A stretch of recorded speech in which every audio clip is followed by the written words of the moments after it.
नमस्कार, मैं हूं पंकज मटपाल और आज इस वीडियो में मैं दूंगा आपके कुछ सवालों के जवाब। तो शुरू करते हैं इस सवाल जवाब का सिलसिला और लेते हैं एक एक करके कुछ सवाल। पहला सवाल जो मैं ले रहा हूं ये पूछा है, आपका नाम यहाँ लिखा हुआ है NH आर्मी। हाँ, आपने नाम भी यहाँ क्वेश्चन में मेंशन किया है, मोहम्मद खान।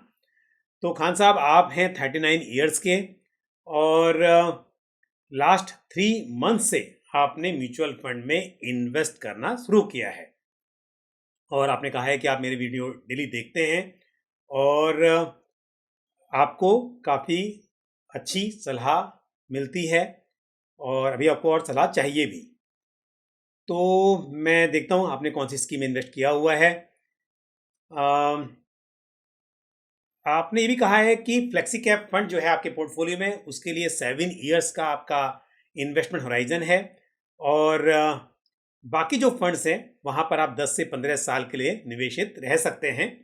चाइल्ड एजुकेशन और उनकी मैरिज के लिए ये आपके गोल हैं और इंडेक्स फंड में भी आप 20 साल तक इन्वेस्टेड रहेंगे और वो आप अपने रिटायरमेंट के लिए इन्वेस्ट कर रहे हैं। और फंड्स कौन से हैं? एक्सिस स्मॉल कैप फंड, जहाँ पर 5,000 आपने लमसम में किया हुआ है और छोड़ दिया है। Okay. HDFC mid cap opportunities fund में भी 5,000 लमसम किया है। HDFC फ्लेक्सी कैप फंड में 2,500 रुपये यहाँ पर सितंबर 2023 में आपने स्टार्ट किया है। यहाँ भी लमसम है कि SIP है, ये आपने मेंशन नहीं किया है, तो शायद आप SIP कर रहे होंगे। पराग पारिक फ्लेक्सी कैप फंड में 2,500 रुपये नवंबर में ही किए हैं आपने। UTI निफ्टी 50 इंडेक्स फंड में 2,000 रुपये। मोतीलाल ओसवाल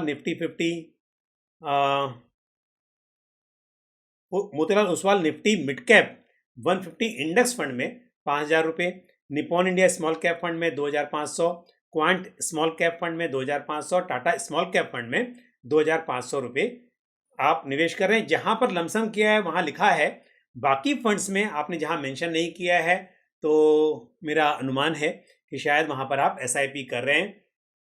फंड्स आपके पोर्टफोलियो में जो भी हैं सब अच्छे हैं, लेकिन अगेन क्योंकि आपने सितंबर में इन्वेस्ट करना शुरू किया है, सितंबर अक्टूबर यानी कि कुछ महीने पहले ही आपने इन्वेस्टमेंट शुरू किया है और क्योंकि हमने देखा कि मिड कैप और स्मॉल कैप में अच्छी रैली हुई थी, स्मॉल कैप की परफॉर्मेंस तो खैर मतलब बेहतरीन रही है, तो आपने अपने पोर्टफोलियो में 4 स्मॉल कैप फंड शामिल कर लिए हैं। Axis small cap fund, Nippon India small cap fund, Quant small cap fund और Tata India small cap fund. ये फंड्स अच्छे हैं, लेकिन क्या होता है कि इकोनॉमी में बिजनेस साइकिल्स होते हैं और अलग अलग टाइम पर अलग अलग सेक्टर्स और अलग अलग तरह के मार्केट कैप वाले स्टॉक्स बेहतर परफॉर्म करते हैं। पर ऐसा नहीं है कि यदि पिछले 1 साल में स्मॉल कैप फंड्स ने लार्ज कैप को आउट परफॉर्म किया है तो इसका मतलब हमेशा स्मॉल कैप ही अच्छा परफॉर्म करेंगे। और दूसरी बात ये भी है, जब किसी सेक्टर में या किसी पर्टिकुलर सेगमेंट में तेजी हो जाती है तो फिर उस तेजी के बाद उस तरह की तेजी की उम्मीद आप शॉर्ट टर्म में नहीं कर सकते। तो मेरे हिसाब से यदि स्मॉल कैप में एक्सपोजर कम किया जाए और उसके बजाय यहाँ पर लार्ज कैप में एक्सपोजर बढ़ाया जाए तो बेहतर होगा। और यदि आप लार्ज कैप फंड, वैसे आपके पास already UTI Nifty 50 index fund है, उसमें आप अमाउंट बढ़ाएं और Parag Parikh flexi cap fund जो है उसमें आप निवेश को बढ़ा सकते हैं, क्योंकि उसका भी जो एक्सपोजर है मेजर वो लार्ज कैप में है और साथ में थोड़ा मिड कैप और थोड़ा इंटरनेशनल इक्विटी में भी एक्सपोजर है। तो पराग पारिक फ्लेक्सी कैप फंड में एक्सपोजर बढ़ाया जा सकता है और स्मॉल कैप में थोड़ा आप कम करें, तो इससे आपका पोर्टफोलियो स्टेबल रहेगा और साथ ही यहाँ पर ग्रोथ की भी बेहतर संभावना होगी। तो स्मॉल कैप लंबे समय में लार्ज कैप को आउट परफॉर्म कर सकते हैं, लेकिन यहाँ पर वॉलेटिलिटी यानी कि उतार चढ़ाव की संभावना ज़्यादा होती है। तो मेरे हिसाब से आपका पोर्टफोलियो रिस्की है और थोड़ा सा आपको जो बदलाव मैंने सजेस्ट किए हैं उस पर आपको ध्यान देना चाहिए। All the best to you. अगला सवाल जो मैं ले रहा हूँ ये पूछा है जगप्रीत सिंह जी ने। जगप्रीत जी, आपने भी कहा है कि आप मेरे वीडियोस को रेगुलरली देखते हैं और तो धन्यवाद इसके लिए आपका। और आपने सवाल पूछा है इंश्योरेंस पॉलिसी पर और ये है HDFC young star super premium, जो कि आपने 2011 में बाई की है। अब आप जानना चाहते हैं कि क्या करें, इस पॉलिसी से निकल जाएं या बने रहें। देखिए, पॉलिसी जब भी आपको यूलिप लेते हैं तो पहली बात तो होती है कि चार्जेस किस तरह के हैं, क्योंकि ज़्यादा चार्जेस लगेंगे तो आपका थोड़ा ही अमाउंट प्रीमियम में से इन्वेस्ट होगा। भले ही वो जो पैसा इन्वेस्ट हुआ है उन फंड्स का रिटर्न अच्छा भी रहे, लेकिन क्योंकि आपका जो पैसा है पूरा पैसा इन्वेस्ट नहीं होता। तो मान लीजिए किसी ने 10,000 रुपये इन्वेस्ट किए और उसमें से अगर आपके 9,500 ही इन्वेस्ट हुए या 9,800 इन्वेस्ट हुए, तो फिर पहले तो जो चार्जेस कटे हैं वो रिकवर करने में टाइम लगेगा और फिर जाके तब जाके आपके हाथ में कुछ रिटर्न्स दिखाई देंगे। खैर, ये तो एग्जाम्पल की बात थी। मैं आपके फंड की बात करता हूं। आपकी जो ये पॉलिसी है इसमें फर्स्ट ईयर टू 7 ईयर जो प्रीमियम एलोकेशन चार्ज है वो है 4%, और 8th ईयर ऑनवर्ड जो चार्जेस हैं प्रीमियम एलोकेशन चार्ज की मैं बात कर रहा हूं वो है 1%। तो डेफिनेटली क्योंकि ऑलरेडी आप यहां पर पहले से 6 ईयर्स बचे हैं और आपने पॉलिसी थी 2011 में, तो 11 से 2023 तक आप मतलब जो अब जो एलोकेशन चार्ज है वो 1% का यहाँ पर एप्लीकेबल है। लेकिन यहाँ पर दूसरी चीज है पॉलिसी एडमिन चार्जेस, और वो क्या है? आपके 0.25% per month, increasing by 5% every year. तो अब क्योंकि आप जिस समय पर आ चुके हैं, यहाँ पर जो कंडीशन है वो है 0.4% of the premium every month और ₹500 विच एवर इज लोअर।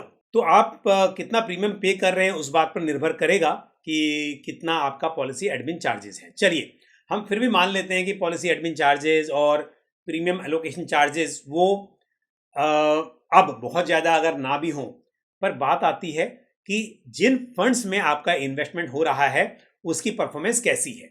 और यहाँ पर क्योंकि 4 फंड्स की चॉइस है आपके पास में, income fund, balance fund, blue chip fund and opportunity fund. Opportunities fund जो है बेसिकली मिड कैप फंड है। अब आपने कहाँ पर इन्वेस्ट किया हुआ है वो मुझे नहीं मालूम, पर चलिए मैं आपको ये मानकर कि 6 साल बचे हैं, यहाँ पर अपनी राय भी दूं कि आधा फंड आप इसमें रखिए लार्ज कैप में और आधा मिड कैप यानी कि अपॉर्चुनिटीज फंड जो है उसमें आप एलोकेट कीजिए, तो भी प्रॉब्लम यह है कि फंड की परफॉर्मेंस अच्छी नहीं है। यदि हम ब्लू चिप फंड की बात करें, पिछले 1 साल में और पिछले 3 साल का यदि रिटर्न देखें तो इसका जो बेंचमार्क है BSE 100 इंडेक्स, तो उसको भी ये बीट नहीं कर पाया है, और 5 साल की परफॉर्मेंस की बात करें तो अपने बेंचमार्क के आसपास रहा है।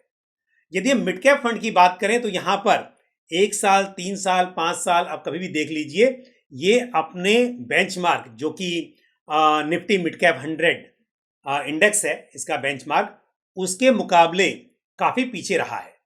तो इसलिए फंड परफॉर्म नहीं कर रहे हैं। इस बात को ध्यान में रखते हुए मैं कहूंगा कि आपको यहां से निकल जाना चाहिए।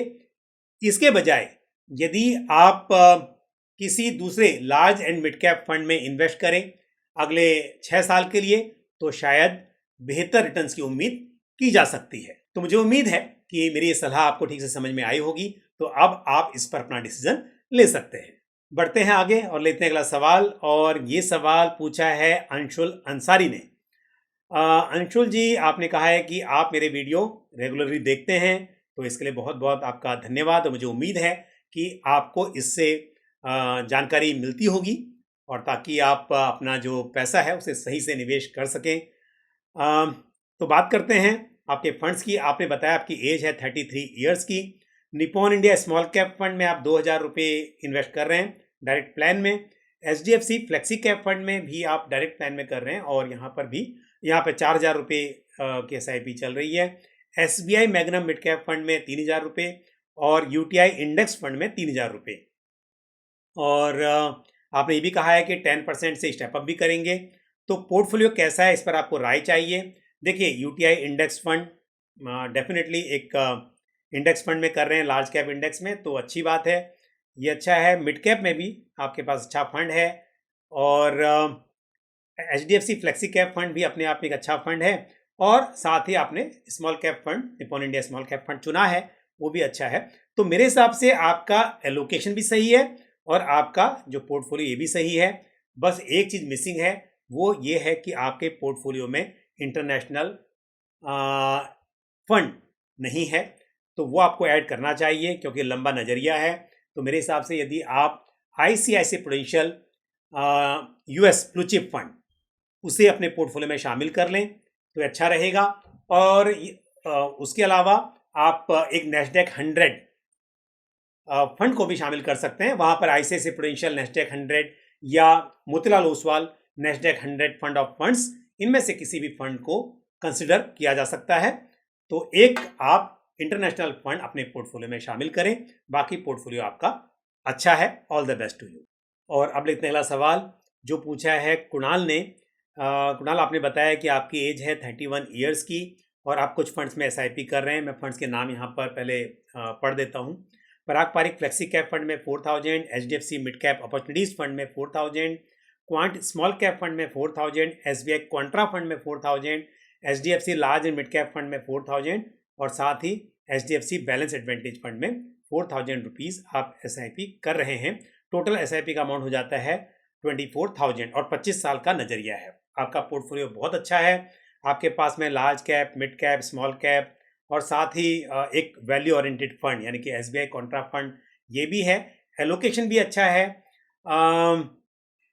और इंटरनेशनल फंड नहीं है, लेकिन पराग पारिक फ्लेक्सी कैप फंड के जरिए आपको थोड़ा एक्सपोजर मिल रहा है इंटरनेशनल इक्विटी में। साथ ही आपने एक एचडीएफसी बैलेंस एडवांटेज फंड लिया हुआ है। देखिए, हाइब्रिड फंड है। यदि सच में आप 25 साल के लिए निवेश करना चाहते हैं तो मेरे हिसाब से आपको हाइब्रिड फंड की जरूरत नहीं है। आप डाइवर्सिफाइड इक्विटी फंड्स में ही इन्वेस्ट कर सकते हैं। पोर्टफोलियो में एसेट एलोकेशन इंपॉर्टेंट है, लेकिन क्योंकि बात हो रही है 25 साल की, तो अगर आप समझते हैं कि इक्विटी में वॉलेटिलिटी होती है लेकिन लॉन्ग टर्म में रिटर्न्स भी अच्छे मिल सकते हैं, तो आप एचडीएफसी बैलेंस एडवांटेज फंड से निकलकर पराग पारिक फ्लेक्सी कैप फंड में अपना इन्वेस्टमेंट अमाउंट बढ़ा सकते हैं। और या फिर अच्छा होगा कि एक इंटरनेशनल फंड को शामिल कर लें, क्योंकि अगर हम पराग पारिक फ्लेक्सी कैप फंड की बात करें तो वहाँ पर जो इंटरनेशनल इक्विटी का एक्सपोजर है वो कम हो सकता है और अभी भी हम देखें कि पहले के मुकाबले काफ़ी कम हो गया है। तो यदि आपके पोर्टफोलियो में एक सेपरेट इंटरनेशनल इक्विटी फंड रहेगा तो हमेशा आपके पोर्टफोलियो में एक इंटरनेशनल एक्सपोजर बना रहेगा। और कुणाल, आप क्योंकि 24,000 रुपया महीने की एसआईपी कर रहे हैं और 25 साल का आपका इन्वेस्टमेंट होराइजन है, आपने कहा है कि 10% से आप स्टेप अप करेंगे, तो यदि 12% के सीएजीआर से मैं कैलकुलेट करूं तो करीब 9.5 करोड़ यानी कि 9,50,00,000 रुपीज़ के आसपास आप इकट्ठा कर पाएंगे। All the best to you. तो मैंने पिछले सवाल के जवाब में भी बताया था, तो वही फंड में रिपीट कर देता हूं। आप ICICI prudential US blue chip fund consider कर सकते हैं जो कि एक एक्टिव फंड है, और या फिर आप पैसिव फंड जैसे कि आईसीआईसीआई प्रूडेंशियल नेस्डेक 100 फंड या फिर Motilal Oswal Nasdaq 100 fund of fund, in funds को कंसिडर कर सकते हैं। और अब लेते हैं आज का आखिरी सवाल जो पूछा है राजेंद्र सिंह ने। राजेंद्र जी, थैंक यू वेरी मच। आपने भी लिखा है कि आप मेरे वीडियोस देखते हैं और आपको वो काफ़ी इंफॉर्मेटिव लगते हैं। So thank you very much. आपके जो भी सवाल सुझाव हैं, हमेशा कहता हूँ कि आप पोस्ट करते रहिए और इस तरह के कमेंट से मोटिवेशन भी मिलता है। So thank you very much. आप 25,000 रुपीज़ पर मंथ की एसआईपी कर रहे हैं और आपके फंड्स में पहले पढ़ता हूँ। एसबीआई स्मॉल कैप फंड है आपके पास, उसमें 3,000 रुपये की एसआईपी है per month. SBI focus equity fund में 3,000, पराग पारिक फ्लेक्सी कैप फंड में 4,500, यूटीआई निफ्टी 50 इंडेक्स फंड में 4,000, Motilal Oswal mid cap fund में 4,500, टाटा स्मॉल कैप फंड में 3,000 और HDFC mid cap opportunities fund में आप कर रहे हैं 3,000 रुपीज़ इन्वेस्ट। और मतलब 7 लाख की वैल्यू ऑलरेडी हो चुकी है। 15 साल का आपका नज़रिया है और आप जानना चाहते हैं कितना पैसा बन सकता है। तो यदि मैं 12% के सीएजीआर पर कैलकुलेट करूं तो आपके जो 25,000 रुपये हैं जो एसआईपी चल रही है वो करीब 1.19 करोड़ बन सकते हैं। और जो करंट पोर्टफोलियो है 7 लाख का, वो भी अगर 12% के सीएजीआर पर ग्रो होगा तो करीब 38.31 लाख यानी कि 38,31,000 के आसपास बन जाएंगे। तो ये कुल मिलाकर बन जाएगा करीब 1,57,00,000 रुपीस। लेकिन यदि आप स्टेप अप कर लें, वैसे तो आपने कहा है कि 15 साल के लिए आप इन्वेस्ट करेंगे और मैंने आपको बताया, लेकिन 15 साल का जो समय है काफ़ी लंबा समय माना जा सकता है। तो यदि आप 10% से यहाँ पर स्टेप अप करें, हर साल अपने इन्वेस्टमेंट अमाउंट को 10% से बढ़ाते रहें, तो वहीं 15 साल में आपके पास इकट्ठा हो सकते हैं करीब 2,45,00,000 रुपए। तो यदि पॉसिबल हो तो आप स्टेप अप करें, 10% से नहीं तो 5-7% से कर लें, लेकिन समय के साथ अपने इन्वेस्टमेंट अमाउंट को बढ़ाते रहें ताकि आपके पास और भी बड़ी पूंजी इकट्ठा हो सके। और उसकी वजह यह है, क्यों मैं बार बार इस बात को कहता हूं, क्योंकि समय के साथ पैसे की वैल्यू काफ़ी कम हो जाती है। आज की तारीख में 1 करोड़ रुपया बड़ा लगता है, लेकिन 6-7% का इन्फ्लेशन हम लेके चलें तो अगले 10-12 साल में आपका पैसा आधा हो जाता है। तो इसके लिए लंबे समय की जब बात हो तो फिर आपको इन्फ्लेशन को ध्यान में रखना चाहिए। और इसलिए अगर आप समय के साथ और भी इन्वेस्टमेंट अमाउंट को बढ़ाते रहेंगे तो इससे आपको इन्फ्लेशन को बीट करने में मदद मिलेगी। साथ ही जो आपके पोर्टफोलियो में फंड्स हैं उस पर भी एक बात कहूँगा कि आपके पास सभी फंड्स अच्छे हैं, लेकिन फिर भी SBI फोकस्ड फंड जो है इसकी परफॉर्मेंस बहुत अच्छी नहीं है मेरे हिसाब से। और दूसरी बात, क्योंकि ऑलरेडी आपके पास फ्लेक्सी कैप फंड है, फोकस फंड भी अपने आप में एक तरह से फ्लेक्सी कैप फंड ही होते हैं, सिर्फ अंतर इतना है कि ये फोकस फंड होते हैं तो इनके पोर्टफोलियो में जो स्टॉक्स होते हैं वो कम होते हैं, मैक्सिमम 30 स्टॉक्स ही हो सकते हैं, तो कॉन्सेंट्रेटेड पोर्टफोलियो होता है। तो मेरे हिसाब से आप इस फंड से निकल कर यदि नया फंड ऐड ना करें, बल्कि उसकी जगह पर मैं आपको कहूँगा कि आप यदि पारंपरिक फ्लेक्सी कैप फंड है उसमें अमाउंट को ऐड कर दें तो ये बेहतर होगा। उसमें आप 4,500 कर रहे हैं, उसमें थोड़ा सा बढ़ा दीजिए और थोड़ा पैसा आप HDFC mid cap opportunities fund जो है उसमें बढ़ा सकते हैं, उसमें 3,000 है तो उसमें बढ़ा दीजिए। तो मिड कैप में और फ्लेक्सी कैप फंड में थोड़ा आप एक्सपोजर बढ़ा लीजिए, तो मेरे हिसाब से ये बेहतर होगा और SBI फोकस फंड से आप एग्जिट कर सकते हैं। तो आज मैंने इस वीडियो में कुछ प्रश्नों के उत्तर दिए। मुझे उम्मीद है ये मेरी राय, मेरी सलाह आपको अच्छी लगी होगी। और इसी तरह से आपके जो भी सवाल हों, सुझाव हों, वो कमेंट बॉक्स में आप पोस्ट करते रहें। इसी के साथ मुझे दीजिए इजाज़त, अगले वीडियो में फिर आपसे मुलाकात होगी। धन्यवाद। जय हिंद। म्यूचुअल फंड निवेश बाजार जोखिमों के अधीन है। योजना से संबंधित सभी दस्तावेजों को ध्यान से पढ़ें।